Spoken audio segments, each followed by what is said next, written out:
شیخ چلی کا نام تو آپ نے یقیناً سنا ہوگا اور اس کی کہانیاں پڑھ کر لطف اندوز بھی ہوئے ہوں گے۔ آج ہم اس کی حمایت سے بھرپور کہانی سناتے ہیں۔ کسی گاؤں میں ایک بڑھیا رہتی تھی جس کا ایک ہی بیٹا تھا جس کا نام چلی تھا۔ وہ بہت کمزور، بے وقوف، سست اور کاہل تھا۔ اسے بس ایک ہی کام آتا تھا، شیخی بگانے کا۔ جہاں چند لوگوں کو اکٹھے بیٹھے دیکھتا ان کے قریب جا کر خود بھی بیٹھ جاتا اور انہیں گفتگو کا موقع دیے بغیر اپنے جھوٹے سچے کارنامے بیان کرنے لگتا۔ گاؤں کے لوگ اس کی اس عادت سے بہت تنگ تھے اور اس کا نام ہی شیخ چلی رکھ دیا تھا۔ وہ اپنے نام کی طرح بڑے بڑے خیالی منصوبے بناتا لیکن کسی پر عمل نہیں کرتا۔ ایک دن اس کے خیالی پلاؤ پکانے کی عادت سے چڑھ کر ایک شیخ نے اس سے کہا، شیخ صاحب آپ اتنے بڑے منصوبے کیوں بناتے ہو؟ آپ نے ایک ہفتے بعد اس دنیا سے کوچ کر جانا ہے، اپنی موت کا خیال کریں۔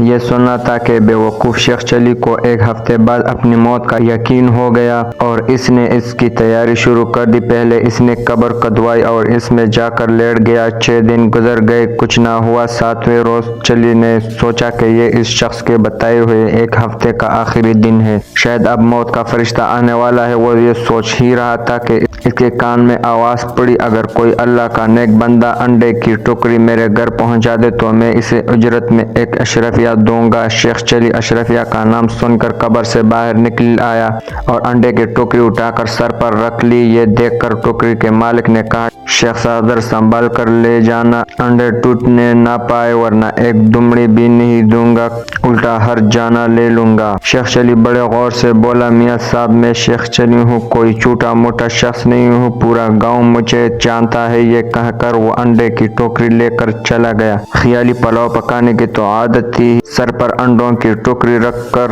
راستہ چلتے ہوئے اس کی ذہنی رو بہک گئی اور لگا خیالی پلاؤ پکانے، انڈے پہنچانے کی مزدوری مجھے ایک اشرفی ملے گی، بڑی رقم ہے، اس سے میں مرغی خریدوں گا، وہ انڈے دے گی، جو بچے دے گی بکری کے بچے بیچ کر گاؤں لوں گا، گائے دودھ دے گی، میرے بچے دودھ مانگیں گے تو میں ان سے کہوں گا یہ لو دودھ۔ اتنا کہتے ہوئے اس نے ٹوکری پکڑی، دونوں ہاتھ ہٹا لیے جس کی وجہ سے وہ زمین پر گر پڑا اور سارے انڈے ٹوٹ گئے۔ انڈے کے مالک نے جب یہ منظر دیکھا تو وہ آہ و بکا کرتے ہوئے بولا، ہائے میرے انڈے۔ دوسری طرف شیخ چلی روتے ہوئے دہائی دے رہا تھا، ہائے میرے بچے۔ دونوں کی آوازیں سن کر لوگ جمع ہو گئے اور شیخ چلی کی بات سن کر اسے باور کرایا گیا کہ تمہارا تو شادی بھی نہیں ہوئی، بچے کہاں سے آ گئے جو تم رو رہے ہو؟ یہاں انڈوں کی مالک کا تم نے جو نقصان کیا ہے اس کا ہر جانا تمہیں دینا پڑے گا۔ بات شیخ چلی کی ماں تک پہنچی، اس نے وہاں آ کر ہر جانے کی رقم ادا کر کے شیخ چلی کی گلو خلاصی کرائی۔